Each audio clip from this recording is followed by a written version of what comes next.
The U.S. presidency of Barack Obama has received widespread criticism due to its support of government surveillance. President Obama has released many statements on mass surveillance as a result. The Patriot Act. As a senator, Obama condemned the Patriot Act for violating the rights of American citizens. He argued that it allowed government agents to perform extensive and in-depth searches on American citizens without a search warrant. He also argued that it was possible to secure the United States against terrorist attacks while preserving individual liberty. In 2011, Obama signed a 4-year renewal of the Patriot Act, specifically provisions allowing roaming wiretaps and government searches of business records. Obama argued that the renewal was needed to protect the United States from terrorist attacks. However, the renewal was criticized by several members of Congress who argued that the provisions did not do enough to curtail excessive searches. Obama also received criticism for his reversal on privacy protection.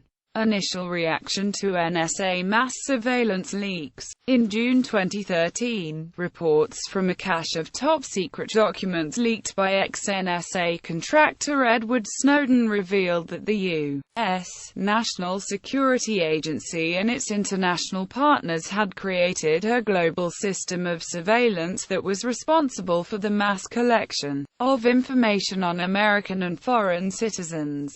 Obama initially defended NSA mass surveillance programs when they were first leaked. He argued that NSA surveillance was transparent and claimed that the NSA is unable and has made no attempt to monitor the phone calls and emails of American citizens. Following Snowden's admittance to leaking classified documents regarding national surveillance, Obama attempted to ignore the issue of NSA surveillance. It was speculated that Obama did this to avoid complicating the Department of Justice investigation into Snowden. In August 2013, Obama argued that his administration was already in the process of reviewing the NSA surveillance programs when they were leaked by Snowden. Obama stated that it would have been best for the American people to have never learned about the programs. He also criticized Snowden for not using existing systems within the federal government for whistleblowers.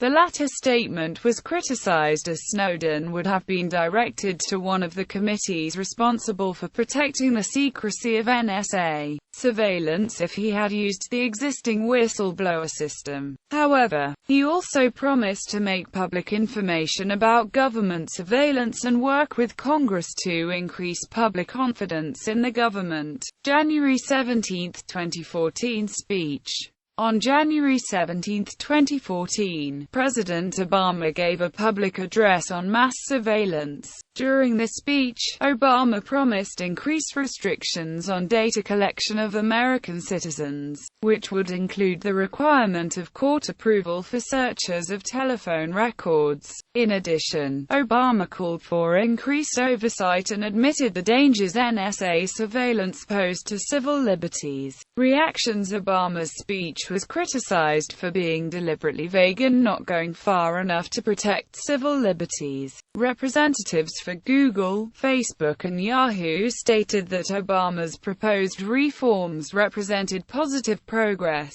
but that they did not ultimately do enough to protect privacy rights. A representative for Mozilla noted that mass surveillance had damaged the open internet and caused balkanization and distrust. Sen. Rand Paul criticized the remarks, saying, "While I am encouraged the president is addressing the NSA spying program because of pressure from Congress and the American people, I am disappointed in the details. The Fourth Amendment requires an individualized warrant based on probable cause before the government can search phone records and emails." President Obama's announced solution to the NSA spying controversy is the same unconstitutional program with a new configuration. "I intend to continue the fight to restore Americans' rights through my Fourth Amendment Restoration Act and my legal challenge against the NSA. The American people should not expect the fox to guard the hen house."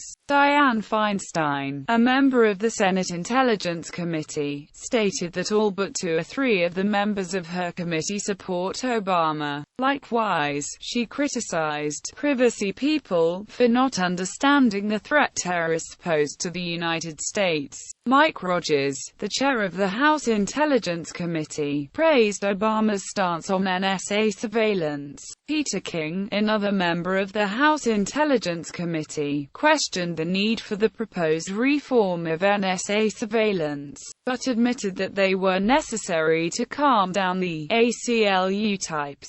Reactions from global leaders were limited. Great Britain and Russia, both states with extensive surveillance programs, offered no comments. Dilma Rousseff, the current president of Brazil and an outspoken critic of NSA surveillance, also refused to comment. In Germany, a government spokesperson demanded greater protection for non-Americans in reaction to the speech. Der Spiegel accused the NSA of turning the Internet into a weapons system. The European Union stated that Obama's pledge to reform the phone data collection is a step in the right direction, but demanded that actual laws be passed regarding this reform. Scorecard. The Electronic Frontier Foundation and the Day We Fight Back released a report card evaluating Obama's reform. A full point was awarded in each category where Obama fully made the promised reform. However, partial points were awarded for reforms that had not been fully completed, but where the F and the Day We Fight Back felt that progress is being made. Obama received praise for adding independent advocates to the Foreign Intelligence Surveillance Act courts and opposing the FISA Improvements Act. However, it was also noted that Obama had not made any progress on giving metadata storage responsibility to a third party, ending the undermining of encryption standards,